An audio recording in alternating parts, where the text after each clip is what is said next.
membahas mengenai BB bayi seret was-was stunting. Was-was stunting.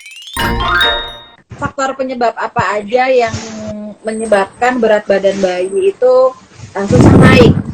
Ya, ada GTM, ada mungkin ASI yang pelekatannya kurang benar, kurang pas. Terus juga ada permasalahan kesehatan, ya. Iya. Nah, kalau misalkan tidur kurang, Bu, itu salah satu penyebab susah naik juga nggak sih, Bu? Salah satunya, jadi kalau tidurnya kurang itu bisa jadi untuk kenaikan berat badannya ya. Jadi mami-mami perlu dicatat nih berapa jam waktu anaknya tidur, karena kan kalau dalam keadaan tidur tubuh jadi rileks, sel-sel itu berkembang dengan baik ya. Kalau berkembang dengan baik, tubuhnya rileks, peredaran darah lancar, nanti makemnya juga ngaruh, makemnya udah ngaruh juga, jadi makemnya lebih lahap lagi, menjadi nanti BB-nya tidak seret lagi. Jadi biasakan tidur siang ya, meskipun anak-anak kita udah besar, usahakan minimal 1 jam 2 jam tetap istirahat siang, jadi biar nanti selnya berkembang dengan baik saat tubuhnya gitu Mbak ini.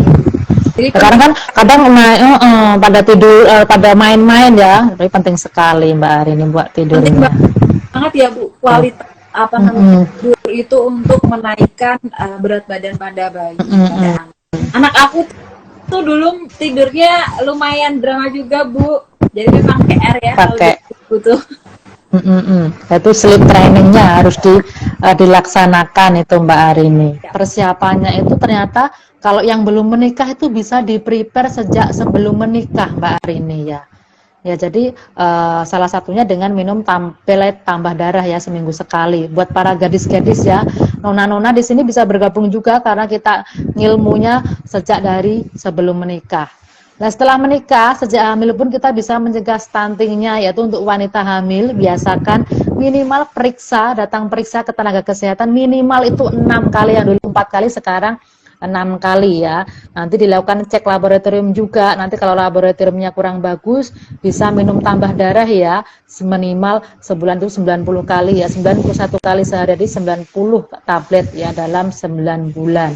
Itu. Terus gizi yang seimbang tentunya. Jadi kalau gizinya tercukupi, tambah darahnya, vitaminnya tercukupi, akhirnya kan bayi yang kita kandung juga sehat. Kalau bayi yang kita kandung sehat, nanti tumbuh kembangnya akan bagus, Mbak Arini. Jadinya nanti bisa meminimalkan untuk stunting. Nah, untuk ASI gimana? Persiapan ASI juga kita mulai sejak dari hamil. Enggak cuma datang tok periksa vitamin, enggak. Tapi kita belajar ASI karena nanti kehidupan pertama itu sangat penting ya Mbak Arini ya, terutama untuk perasian. Kalau asinya bagus nanti berat badannya akan stabil. Setelah asi 6 bulan PR-nya buat mami-mami lagi untuk MPASI. Kalau MPASI ya, MPASI-nya bagus, BB-nya nanti juga bagus, sesuai dengan yang diinginkan, jadi meminimalkan terjadinya stunting. Ternyata tugas kita sebagai seorang orang tua itu sangat kompleks sekali ya Mbak Arini. Mbak Arini yang udah pernah mengalaminya ya, gitu, suka dukanya. Lumayan gitu. bikin, makanya topik bahasan di malam hari ini tuh bikin aku apa ya Bu ya, deg-degan, terus jadi momok tersendiri memang untuk stunting itu. Ya, tadi sebenarnya ini ada yang bertanya Bu Mariam, langsung aja ya aku. Bu Mariam, kalau anak terkena stunting itu apakah mempengaruhi kecerdasan anak? Itu juga mau aku tanyakan kepada kamu. Oke ya. Oke, jadi apakah stunting itu mempengaruhi kecerdasan anak? Secara teori, iya. Kenapa? Karena kan salah satu ciri tadi akibat dari stunting itu melambat pemikirannya ya, tumbuh kembangnya kan tidak optimal. Akhirnya kalau tidak optimal dalam tumbuh kembang kan seluruh tubuh itu berkembang Mbak Arni. Otaknya juga berkembang. Kalau mengalami stunting kan tumbuh kembangnya dari otaknya juga berkurang juga. Padahal untuk kecerdasan itu kan hubungannya dengan otak. Nah, salah satu efek dari stunting itu yaitu bayinya bisa mengalami untuk kecerdasannya berkurang. Kompleks sekali itu. Gitu. Jadi sangat berpengaruh sekali. Kalau misalkan Bu Mariam, anak sudah diagnosa Stunting. diagnosa stunting. Heeh. Itu kira-kira apakah bisa disembuhkan atau diperbaiki kualitas ininya apa namanya? Nah, Kualitas oke. Kalau perkembangannya gitu. kedepannya ya, Iya. perkembangannya oke. Kalau suatu anak sudah didiagnosa stunting, kita tidak boleh stres, ya, tidak boleh stres ya. Tapi kita masih bisa berbenah diri lah istilahnya. Umpamanya, oh tingginya sekian. Karena kan untuk anak itu kan sebelum dewasa kan masih berkembang Mbak Arini. Kecuali kalau genetik loh ya, kita beda lagi. Ternyata genetiknya memang papah mamahnya itu kecil. Tapi jangan distuntingin ya, jangan distuntingin. Tapi memang ada diagnosa. Jadi diagnosa itu tidak harus oh karena kita menghitungnya dari berbagai macam faktor. Ya, ini yang kita temukan, oh oke, ini didiagnosa baby A stunting. Kita tidak boleh stres, kita bisa memperbaikinya dengan kualitas makannya yang bagus, vitaminnya, kesehatannya, dan jangan lupa tentunya dengan konsultasi dengan tenaga kesehatan. Jadi kalau sudah didiagnosa stunting, ya kalau stres, ya nanti tambah stres, tidak memperbaiki diri. Tapi kalau kita bisa ngejar ketertinggalannya, kan masih kecil tuh stunting, kan masih masa depannya masih luas, masih panjang. Kalau kita bisa, nanti kan diagnosanya suatu saat bisa berubah juga Mbak Arini.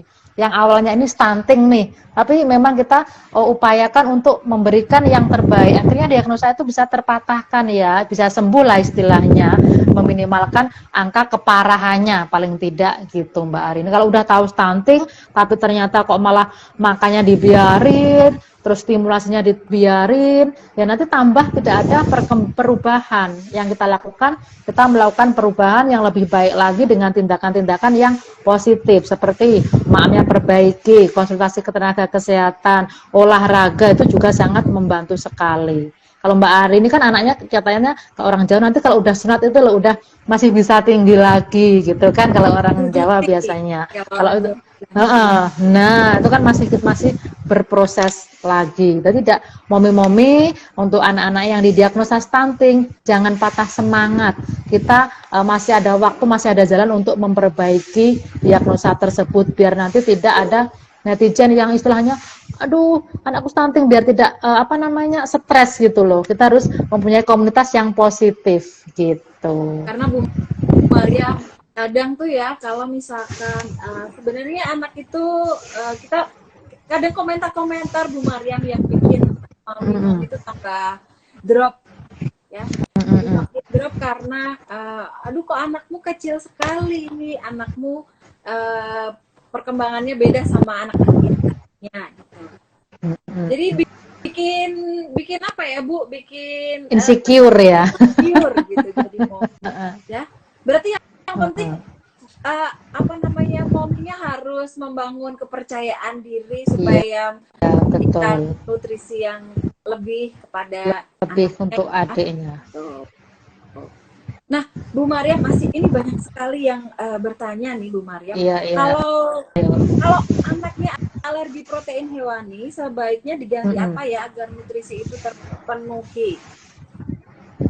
Oke, sebenarnya untuk diagnosa alergi itu kan perlu ditegakkan dengan pemeriksaan laboratorium. Terkadang anak-anak itu ada yang alergi protein hewani, tapi kita belum tentu apakah dari protein hewani tersebut, karena sebenarnya itu ada tes alergennya Mbak Arini. Jadi ternyata alergi, ini karena alergi protein ini, telur umpamanya, itu bisa diganti dengan ikan, karena memang nanti alergi itu kan menurun dari orang tuanya. Tapi untuk diagnosa lebih pasti untuk alergi memang harus dicek alergi.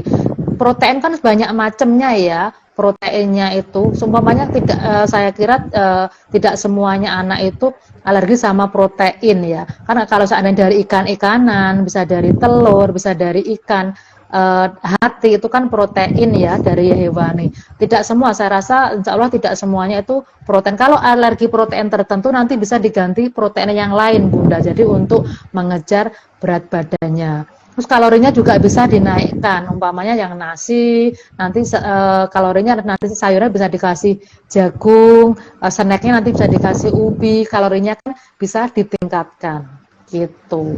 Jadi dicoba proteinnya ya, mungkin proteinnya kan protein macamnya banyak banget. Kalau nggak bisa itu bisa daging sapi juga protein juga. Dicoba yang lain Bunda yang alergi proteinnya, tapi tidak semua saya rasa alergi.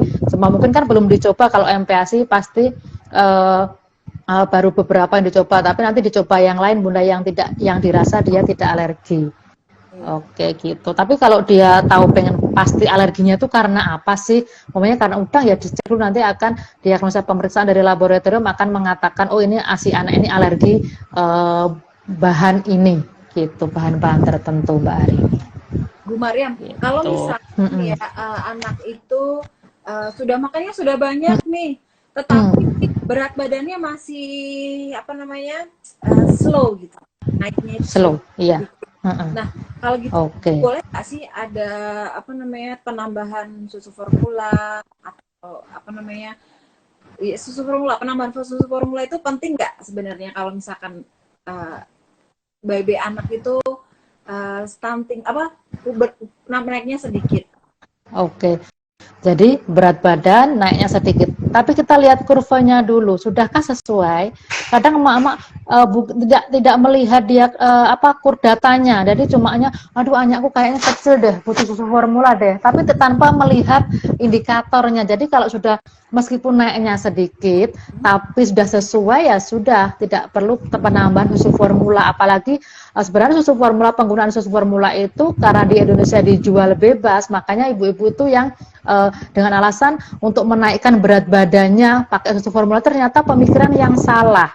Ya, untuk menaikkan berat badan ya kita korelasi dulu, untuk 6 bulan ya kita ASI dulu, kecuali kalau memang kasus tertentu dengan dibutuhkan susu penambahan itu harus dengan konsultasi dengan dokter anak atau bidannya ya. Ini tidak asal. Jadi gemuk itu belum tentu sehat ya Mbak Arini ya. Kalau berat badannya naiknya seret dalam arti sudah cukup sesuai dengan kurvanya, it's okay, tidak masalah.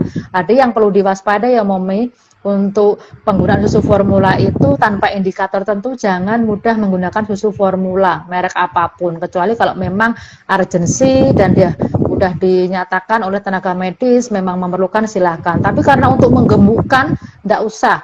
Tapi kalau sudah BB-nya sesuai dengan standar, meskipun seret, karena kenaikan tadi umpamanya untuk yang kenaikan 7 bulan ke atas kan beda sama yang awal 1 bulan seret. Tapi kalau udah 200 gram 11 bulan sampai 18 bulan udah 200 gram, it's okay. Setengah 1 minggu naiknya 50 gram itu udah bagus banget. Jadi kadang datang ya, oh enggak naik Bu, naik cuma 2 kilo. Lah itu udah sesuai standarnya gitu loh ya. Jadi udah sesuai standar 2 kilo itu dalam 1 bulan itu udah sesuai standar. Oh naik kok Bu, kita cek dulu kalau turunnya karena apa. Oh ternyata batuk pilek, ternyata nyeri tumbuh gigi. Nah itu beda loh ya. Jadi jangan mudah menggunakan susu formula. Kalau udah MPASI apalagi kebutuhan cairannya sudah didapat dari MPASI-nya, cairannya. Jadi tidak serta-merta kurang dari ini kasih susu formula. Apalagi sudah 1 tahun menunya kita udah dewasa Mbak Arin, silakan mau dikasih es teh, es jeruk, madu, silahkan. Udah 1 tahun itu menunya udah seperti orang dewasa. Berbalik kualitas, makanya takut ya ngasih es jeruk, silahkan selama cocok tidak masalah. 1 tahun ingat Mami, nanti saya dikomplain kok dikasih es jeruk ya. Kalau udah 1 tahun ke atas sudah menu dewasa, semua udah boleh gitu. Jadi ya Bu ya, kalau misalkan bayi nggak harus tergoda dengan pemberian super ya Bu Maria. Iya betul sekali. Yang penting makannya. Ya betul sekali Mbak, jadi jangan mudah tergoda, apalagi kalau susu formula kan gulanya tinggi ya, nanti resiko diabetesnya, karena sekarang banyak sekali diabetes pada anak, karena kan penggunaan susu formula kan pasti udah ada gulanya itu ya. Kita bijak menggunakan susu formula, bukannya tidak boleh, tapi lebih bijak lagi bunda-bunda. Belum tentu yang gendut kayak saya, yang gendut sama kayak Mbak Arini sehat ya. Jadi yang penting bukan dari berat badannya yang perlu, karena indikator sehat bukan dari berat badannya, tapi nanti ada berbagai indikatornya ya bunda-bunda. Aku lumayan tergoda Bu. Oh iya. Yang tergoda memberikan susu formula kepada aku supaya naik berat badannya. Tapi karena Bu Maria bilang jadi aku berikan, aku urunkan ya memberikan susu formula. Iya. Ternyata kalau anak Mbak Ari ini itu kan gimana? Kalau di BB kurvanya sudah sesuai belum? Sudah sesuai untuk udah tinggi badan. Cuman dia dibandingkan dengan apa namanya anak seusianya, terutama tetanggaku Oh, itu oh ya netizen ya. lebih apa paling kecil anakku gitu. Padahal Oh, umur besar. oh, ya.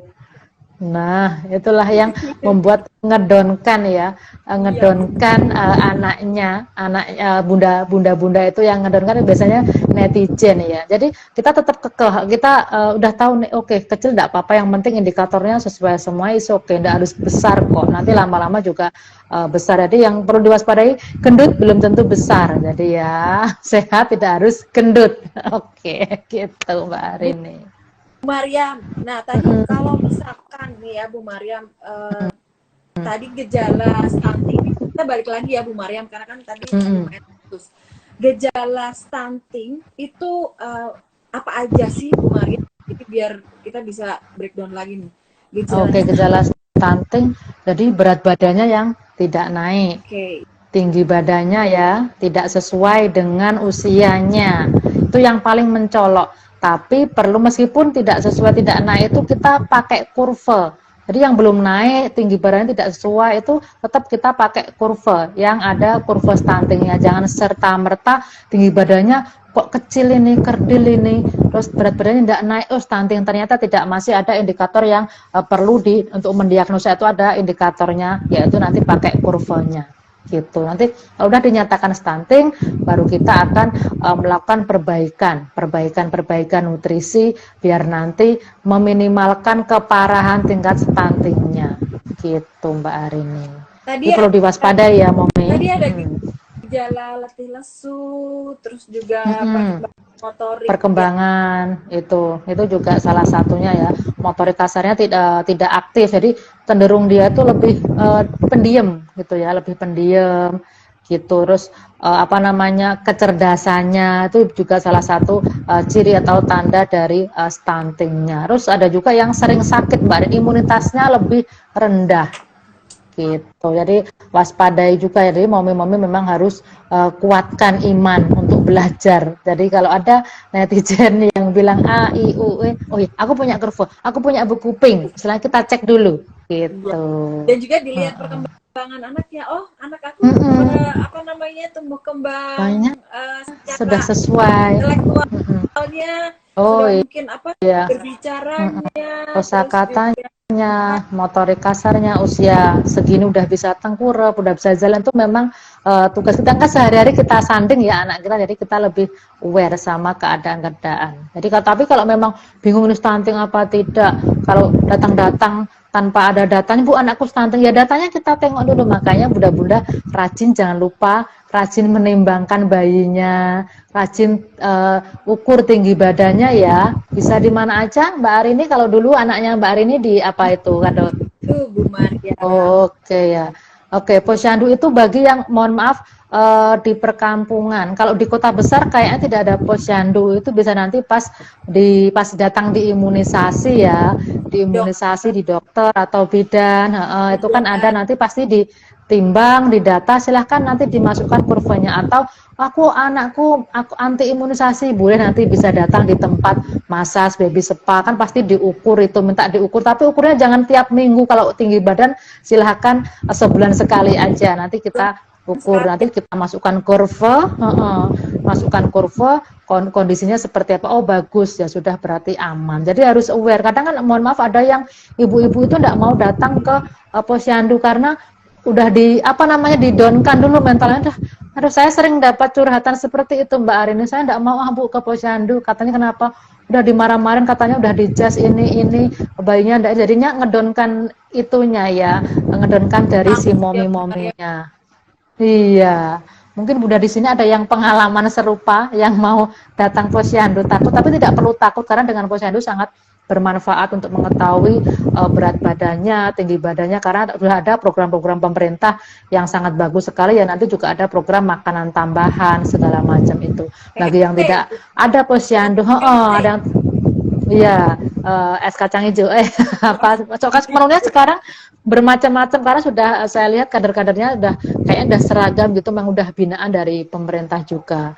Terus yang tidak datang posyandu, yang di tempatnya tidak ada posyandu, silahkan nanti kalau pas jadwal imunisasi kan tiap bulan tuh Mbak Arini, silahkan ditimbang tingginya, beratnya, tingginya diukur, dimasukkan ke buku KMS-nya. Jadi kita punya data. Kalau ada yang ngejas atau mendiagnosa anak kita stunting, karena ada beberapa kasus yang saya temui katanya, Mbak anakmu stunting, curhatlah sama saya, stunting dari mananya, kurvanya semuanya bagus. Nah itu kadang memang diagnosa harus kita second opinion, umpamanya didiagnosa oleh tempat ini stunting, nanti bisa konsultasi ke tempat yang lain, ke provider kesehatan yang lebih lanjut biar nanti lebih jelas Mbak Arini.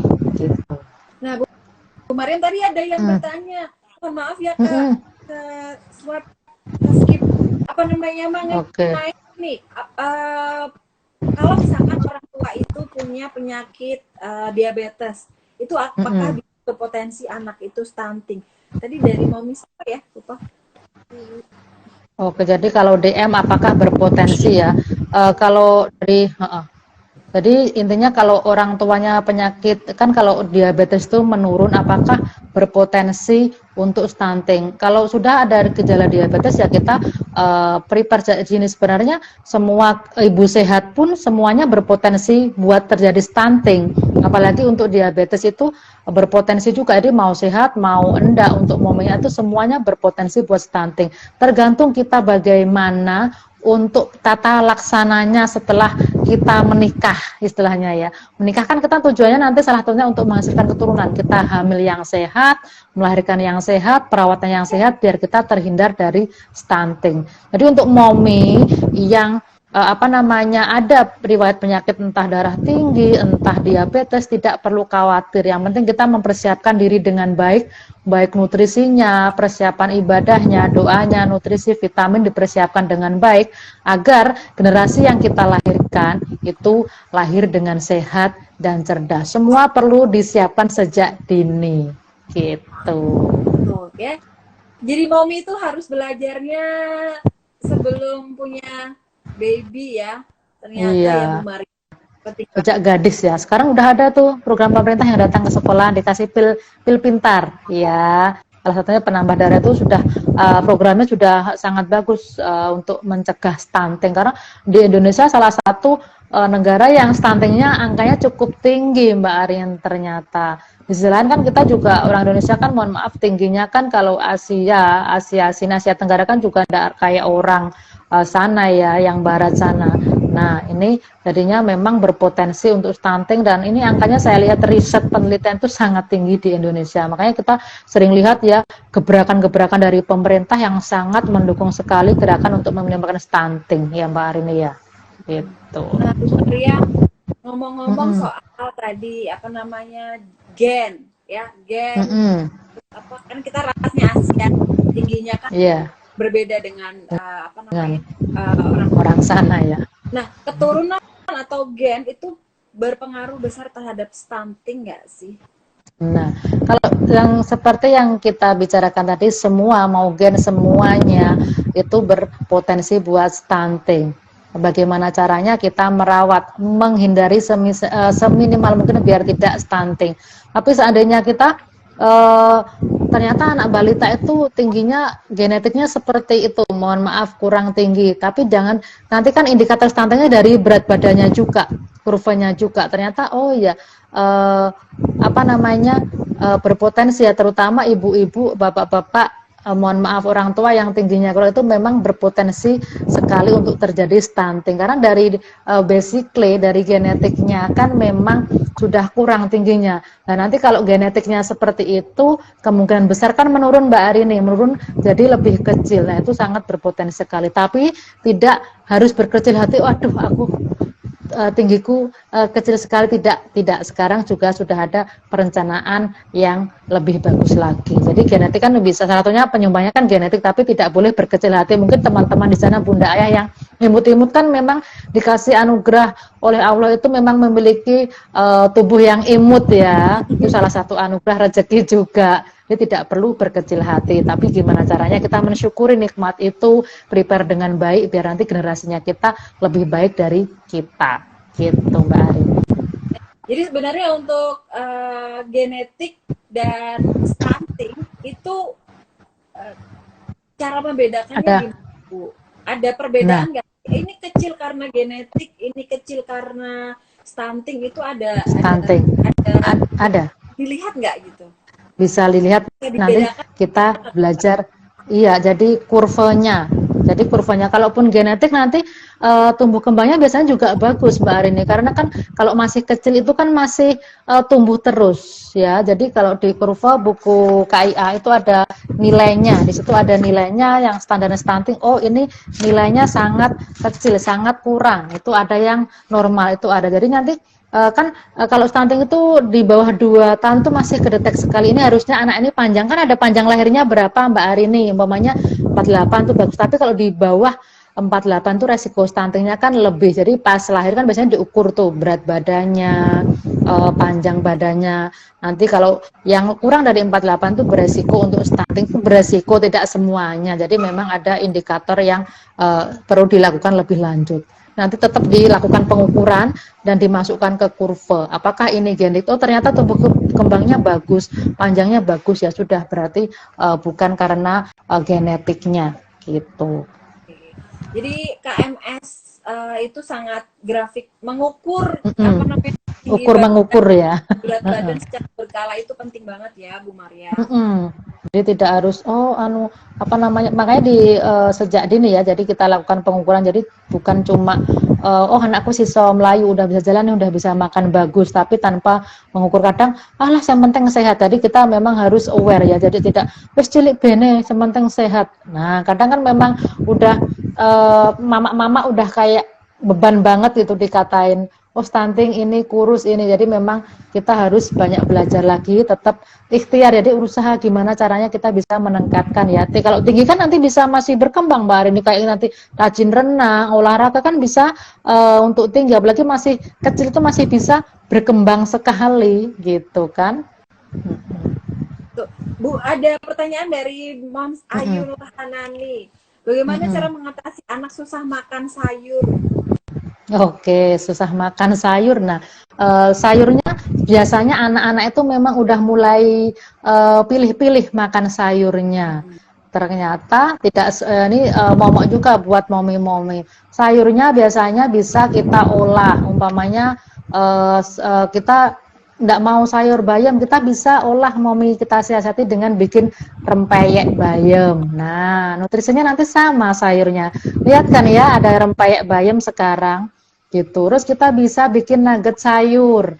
Nah, sayurnya saya pengalaman sendiri tuh, anak saya memang dulu susah tuh makan sayur. Tapi saya siasatin, saya bikin jus Mbak Arini ya. Saya bikin jus, saya bikin nugget, saya bikin peyek. Ternyata dia juga mau. Jadi memang bentuknya, jadi mungkin dia tidak mau sayur karena trauma, mungkin mamanya dulu makan kayak gitu ya. Jadi trauma mama makan, saya lihat sendoknya.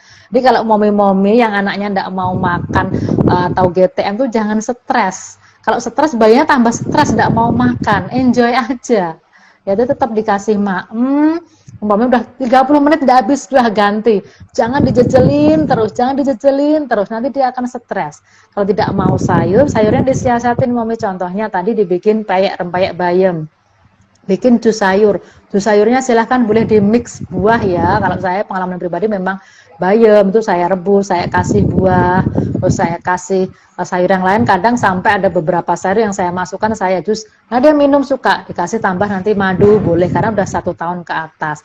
Boleh dibikin nugget wortel, daging, akhirnya tercukupi ada protein hewani sama protein nabati. Kasih. Jadi kita seninya seperti apa kita masaknya gitu. Mbak Arini ya, momi ya yang kreatif ya, supaya inovatif ya, variasi makannya iya. supaya lebih Lebih anak aku tuh macam-macam. Jadi doyannya lele goreng Bu Maria. oh iya lele goreng kan bisa dilalapin sekarang, pakai kobis bisa, daun kemangi bisa, timun bisa, kan udah makan sayur itu Mbak. Yap. Nah kan udah makin besar. Bu Maria, tadi ada pertanyaan dari Mom Nova. Kalau berat usia 4 bulan, berat badannya 5,7 kg, itu bisa dengan stunting? Oke, bayi 4 bulan, beratnya berapa Mbak Arini? Suaranya kurang terdengar jelas. 5,7 Bu Maria. 5,7. Oke, 5,7. Ini berat lahirnya berapa dulu ini Bunda? Ya. Jadi tergantung. Nanti lahirnya kalau itu dilihat perkembangannya kan 1 bulan pertama 900 ya Bunda, 900 tambah 800 tambah 700 tambah 600 itu minimal tambah berat lahirnya tambahin itu Bunda. Nanti kalau stunting tidak serta merta loh ya. Jadi di diagnosa stunting kita memang perlu pengawasan juga, cek dulu nanti kondisinya seperti apa, panjangnya, beratnya, apakah evaluasi menyusui karena itu masih 4 bulan dirasa memang sangat ASI eksklusif harapannya ya. Ini dicek Bunda yang Bunda Novi ya. Berat lahirnya berapa? Tambah 900, tambah 800, tambah 700, tambah 600. Di situ akan ketemu berat badan idealnya untuk si kecil. Kalau ternyata masih kurang nanti kita bisa berusaha untuk nyahar utang berat badannya. Jadi kita kejar untuk dari neneknya ya, perbaiki perlekatan, asinya, durasinya perbaiki lagi Bu Novi. Jadi jangan takut. Sampai kadang mami-mami, aduh anakku ini 5 kilo, datang-datang 5 bulan beratnya 10 kilo normal enggak? Karena tanpa melihat data Mbak Arini terkadang tanpa melihat buku KMS datang-datang langsung tanya. Silahkan Bunda dipelajari lagi berat badannya, grafiknya sesuaikan dengan berat adik jenengan semuanya yang di rumah ya. Nanti kita akan melihat di situ bagus tidak kurvanya, bagus tidak sesuai dengan garis hijau atau garis kuning atau bahkan di garis merah. Konsultasikan dengan tenaga kesehatan kesayangan Anda untuk memperoleh diagnosa yang jelas. Atau boleh datang ke tempat saya Bunda ya, nanti kita bantu untuk menganalisa. Gitu Bunda Arini. Ya, nah Bu Mariam, ini aku mau tanya lagi Bu Mariam. Kalau anak sudah Mbak Arini. Stunting, ini tadi sudah aku tanyakan Bu Mariam, tapi aku mau tanya lagi. Kalau anak sudah didiagnosa stunting, gitu ya, kira-kira Bu Mariam, kalau usia 2 tahun itu apakah masih bisa diperbaiki gitu, perkembangannya? Oke. Berarti udah diagnosa nih umurnya 2 tahun, oh sangat masih bisa diperbaiki tumbuh kembangnya dengan salah satunya perbaiki nutrisinya, terus stimulasi umpamanya 2 tahun nih ternyata dia kekurangannya cuma di berat badannya saja umpamanya kan kalau stunting kan ada kurang dari berat badannya, kurang dari standar tinggi badannya kurang, kalau kurang dari tingginya udah nih berat badannya yang kurang, kita perbaiki nutrisinya ya Bunda ya. Nutrisinya kita perlu penambahan berapa kalorinya. Nanti kalau detailnya bisa kita konsultasi ke ahli gizinya. Tapi kalau secara kasat mata nanti bisa kita bantu. Kita evaluasi dulu makannya seperti apa. Ternyata dia memang tipikal yang tidak mau makan kalorinya dari karbohidratnya, tidak mau nasi. Ya tidak harus nasi. Bisa oleh dari roti tawar, gandum itu boleh. Diperbaiki kualitas nutrisinya. Proteinnya tidak mau dari telur, kita kasih ikan. Jadi masih bisa sekali kita perbaiki dengan perbaiki nutrisi, konsultasi ke tenaga kesehatan, nutrisinya stimulasi dengan olahraga, dengan pijat, biar tubuhnya makin rileks itu bisa-bisa saja karena memang masih 2 tahun itu jangkanya berkembangnya masih sangat panjang sekali. Untuk tinggi badannya umpamanya yang kurang, kita bisa stimulasi ya, nanti ada gym ya, baby gym, terus nanti ada ikhtiar dengan renang, olahraga yang membuat menstimulasi tinggi badan kan banyak sekali. Jadi udah didiagnosa, yang penting tidak boleh berkecil hati. Bagaimana caranya bisa meningkatkan, bisa memperbaiki kondisi yang sudah terjadi itu. Gitu Mbak Arini. Bu Mariam tadi disebutkan bahwa pijat itu bisa menstimulus berat badan ya Bu Mariam. Oke, iya. Apakah sang baby massage itu atau pijat bayi itu signifikan efeknya gitu Bu ke tumbuh kembang bayi?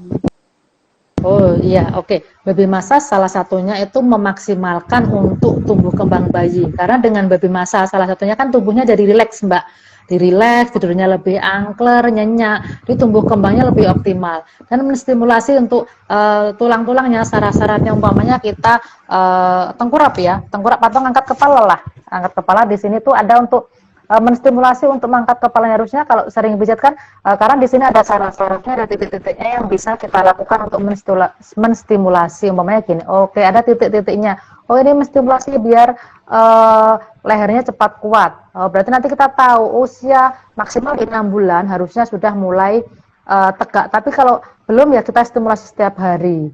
Mau tidak mau makan, ada titik-titiknya tertentu yang bisa membantu meningkatkan nafsu makan. Itu bisa aja nanti dengan rutin. Oh, terus untuk terapi berjalan, persiapan berjalan, itu ada juga di titik kakinya. Ada juga yang terapi batuk pilek, itu ada juga untuk kasus-kasus tertentu yang bisa distimulasi dengan pijat. Salah satu manfaatnya untuk merilekskan tubuh, biar tidurnya menjadi lebih nyenyak lagi, tumbuh kembangnya lebih optimal. Gitu Mbak Arini. Kalau tumbuh kembangnya optimal, pastinya baik disehat ya, Bu Maria. Iya, gitu. Jadi sesuai tahap-tahapannya, sesuai dengan usianya, gitu Mbak Arini. Ini aku sebutkan lagi pertanyaan dari Mom Afni. Anak usia 9 bulan, apakah harus dikasih suplementasi zat besi? Soalnya anaknya susah makan, Bu Mariam. Jadi takut keperluan kurang. Oke ya, untuk anak 9 bulan apakah perlu dilakukan suplemen zat besi? Bunda, untuk mengasih suplemen zat besi perlu ada diagnosa penunjang dulu. Jadi kalau kadar hemoglobinnya anak sudah cukup, ya tidak perlu diberikan suplemen zat besi. Jangan sembarangan ngasih suplemen zat besi, nanti bisa jadi zat besinya kelebihan. Tapi kalau memang ada indikator, biasanya dokter akan memeriksa Mbak Arini ya. Umumnya ini ada gampang sakit ya, ini kok ada sininya pucat ya, itu ada salah satu indikator HB-nya kurang. Tapi kalau belum dikatakan butuh tambah zat besi, jangan dikasih dulu. Kalau mau memberikan harus didiagnosa dulu, dipastikan dulu apakah kadar HB-nya cukup.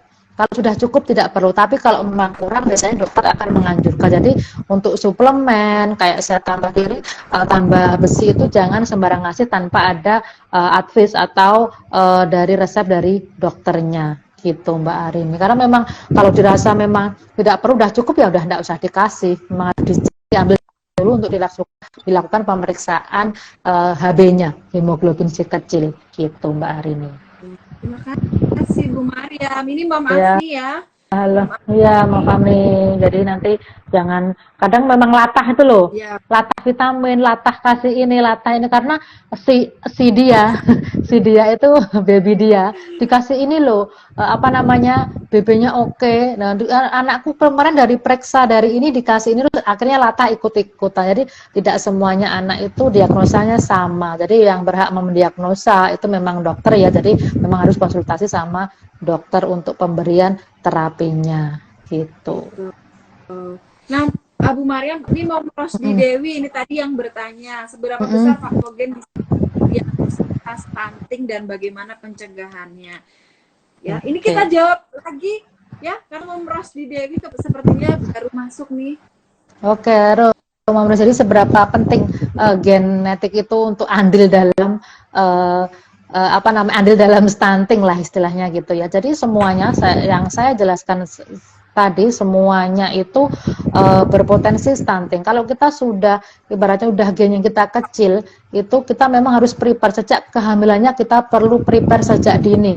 Jangan sampai berat badan janinnya kurang, jangan sampai kita tidak kontrol ke bidan atau ke dokter. Jadi kalau sudah ada faktor resikonya, kita lebih aware, kita lebih hati-hati lagi, nanti bisa di pemeriksaan rutin minimal 6 kali ya Bunda di pas kehamilan.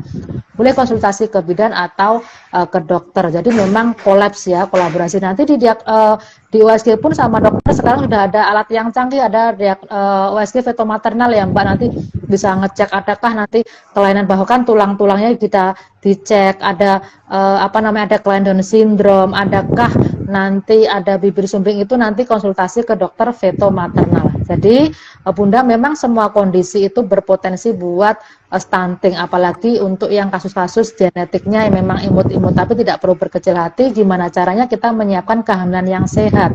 Setelah lahir BB-nya oke, tumbuh kembangnya oke, di pas lahir ASI-nya, MPASI-nya kita nanti bisa stimulasi ya dari sudah lahir itu kita stimulasi, oh ternyata, dan kita pantau bu kupingnya, BB-nya, ternyata lolos it's okay, jadi tidak masalah. Memang berpengaruh sekali, tapi tidak perlu bergejala. Kalau bicara persentasenya tidak bisa disebutkan ya, tapi memang berpotensi, semua keadaan berpotensi untuk menghasilkan generasi yang stunting. Salah satunya nanti dengan ibu yang kurang HB pun ya, kurang HB itu juga berpotensi untuk menghasilkan generasi yang stunting. Tapi kita prepare sejak dini.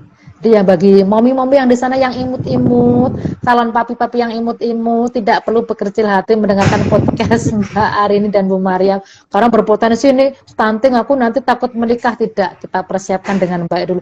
Banyak kan ya Mbak Arini sekarang bapak ibunya kecil, tapi ternyata anaknya besar. Itu kan genetiknya dari mbahnya juga bisa. Iya, karena stimulasinya udah banyak sekali. Sekarang stimulus olahraga yang bikin bayinya tinggi itu sudah banyak sekali gitu. Nanti kan panjangnya juga udah diukur kalau udah lahir. Tapi kalau panjang dalam kandungan tidak bisa loh ya, panjang bayinya kan tidak bisa berdiri kalau di dalam kandungan. Jadi diukurnya setelah lahirnya gitu. Ya. Jadi nggak usah berkecil hati ya Bu Mariam untuk yang secara pribadinya mungkin fisik imut ya, istimewa. Asalkan nutrisi bayinya tercukupi, ASI eksklusif ya Bu Mariam. Iya tentunya ASI eksklusif, MPASI yang seimbang, nutrisinya yang sesuai dengan kebutuhannya, itu insya Allah akan mencegah stunting. Itu memang sangat penting gitu Mbak Arini. Gitu. Nah Bu Mariam ada Rani, Bu Mariam berat badan lahir 3,6, sekarang umur 1,5 tahun, berat badannya 8,2 kg. Termasuk stunting nggak Bu Mariam? Nah, lahirnya 3,6 ya. Untuk saat ini berapa tadi? 8,2. 8,2. Nanti dilihat kurvanya Mbak Bunda. Jadi kurvanya kita masukin angkanya, kan kalau stunting tidak langsung didiagnosa. Jadi harus melewati pengukurannya. Ndak naiknya di bulan apa ya? Karena kalau ndak naiknya karena ada sesuatu sakit ya nanti ndak bisa naik. Karena ada beberapa yang tadi kita sebutkan sakit, infeksi, batuk pilek itu bisa menyebabkan stunting. Nanti untuk berat badannya Bu siapa tadi Mbak Arini? Nanti ya bisa Mbak Rani bisa dilihat di buku KMS-nya ya, di situ sudah tertera. Karena nanti ada pengukuran panjang badan per berat badannya, nanti diukur di situ akan ada angkanya. Ya nanti kalau mau detail silahkan japri saya, karena nanti kalau kita bahas itu angkanya lumayan panjang ya Mbak Arini. Jadi mungkin ya nanti bisa japri saya. Jadi untuk diagnosa stunting tidak dengan mudahnya mengatakan si ini loh stunting, tidak, karena ada pengukuran panjang badan per umur, tinggi badan per umur, nanti ada masuk persentilnya, itu ada kurvanya, baru kalau sudah kurvanya pun ada macam-macam. Kalau sudah ini ternyata masuknya kategori stunting, ya kita perbaiki diri. Ini sambil dilihat ya Bunda ya di KMS-nya, apakah selama ini panjenengan rajin menimbang bayinya minimal 1 bulan, itu kan ada datanya kenaikannya dilihat. Terus di KMS-nya apakah termasuk di garis hijau, kuning, atau merah, atau bahkan di bawah garis merah, nanti dicek lagi. Atau nanti kalau bingung bisa japri saya, difotokan KMS-nya, berat lahirnya berapa, nanti kita akan analisa dulu di bulan apa tidak mengalami kenaikan. Gitu Bunda ya. Jadi jangan langsung pasti yang ditanyakan ini Mbak Arini langsung ditembak pertanyaan berat lahir sekian, umurnya sekian, stunting tidak. Karena kan tadi yang perlu diwaspadai, stunting itu tidak langsung kita mendiagnosa stunting, tapi memang perlu bertahap. Ada indikator-indikatornya. Gitu Mbak. Gitu. Jadi kalau mengenai berat badan yang seret tuh Bu Mariam, itu apakah bisa masuk ke gejala stunting?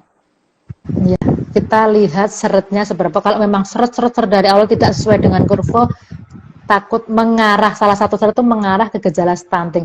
Tapi kalau seretnya itu, kadang mami-mami itu seret tapi naik loh ya, naiknya sesuai dengan kurvanya ya enggak. Tapi kalau memang iya naik sedikit tapi sesuai kurva, iya, enggak masalah. Tapi kalau naiknya itu underline itu memang, jadi baby seret memang perlu waspada, itu stunting. Perlu diwaspadai. Seret yang penting kalau sesuai dengan kurva, tadi kan kalau 1 tahun itu kan naiknya 200 gram. Kalau kita enggak paham kenaikannya itu dikira seret ya Mbak Arini ya. Dikira seret 200 gram dalam 1 bulan itu dikira seret. Tapi ternyata memang, oh iya standar itu memang segitu. Kurvanya itu memang segitu. Jadi harus kita belajar lagi. Untuk kenaikan berat badan sudah sangat tertera jelas di buku periksanya. Mungkin bunda-bunda ini yang belum punya buku KMS nanti bisa datang dia di posyandunya atau sekarang nanti di data biar dia tahu tumbuh kembangnya sejak dari awal tuh itu gitu Mbak Arini. Ini memang kalau seret tapi memang di bawah kurva itu memang waspada stunting. Tapi kalau seret tapi sesuai itu berarti oke, aman-aman saja gitu Mbak Arini. Terima kasih Bu Mariam. Iya, masih kembali. Tentu ya, BB seret itu gejala tetapi tetap harus diwaspadai. Waspadai. Diwaspadai. Gitu. Karena untuk gejala stunting itu sendiri faktornya banyak ya, seperti yang Bu Mariam tadi bilang, ada berat badannya berkurang, tinggi badannya berat badan tidak sesuai tinggi badan, terus juga kemampuan badannya, motorik kasarnya, kecerdasannya, imunitasnya, itu memang berbagai macam aspek untuk didiagnosa stunting. Jadi bunda-bunda jangan takut ya. Tapi gimana caranya kita lebih semangat lagi mengoptimalkan tumbuh kembang si buah hati. Itu Bunda. Terima kasih Bu Mariam. Aku jadi banyak paham jadinya. Karena kemarin tuh benar-benar khawatir anak aku ini masuk ke stunting. Ternyata yang paling penting adalah kita pantau terus per tiap bulannya ya Bu Mariam, periksa ke dokter atau datang ke bidan ya, atau datang ke bidan. Oke.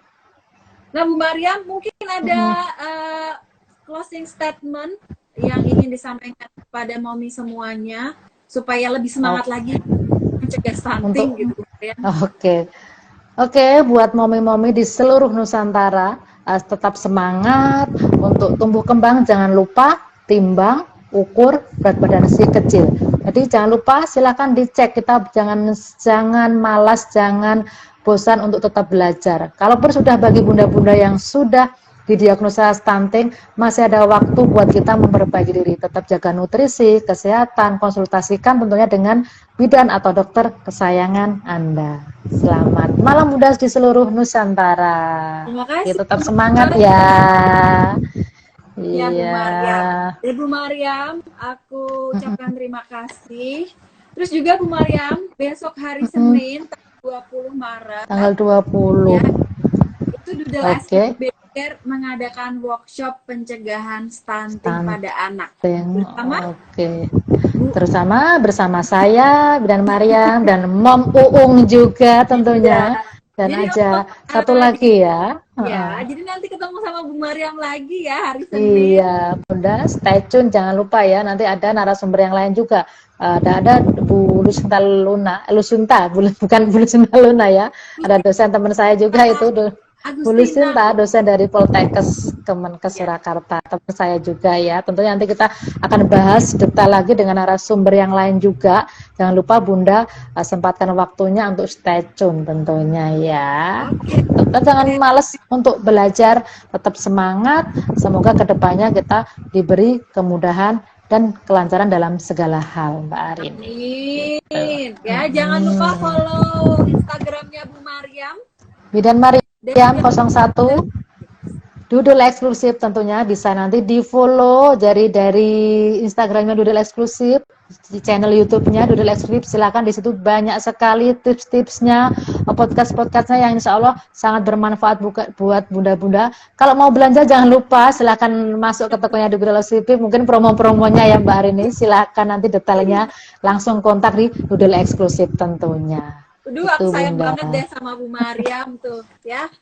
Terima kasih Bu Iya, Mariam. sama-sama Mbak Arini. Mohon maaf kalau aku masih banyak kurangnya ya Bu Mariam.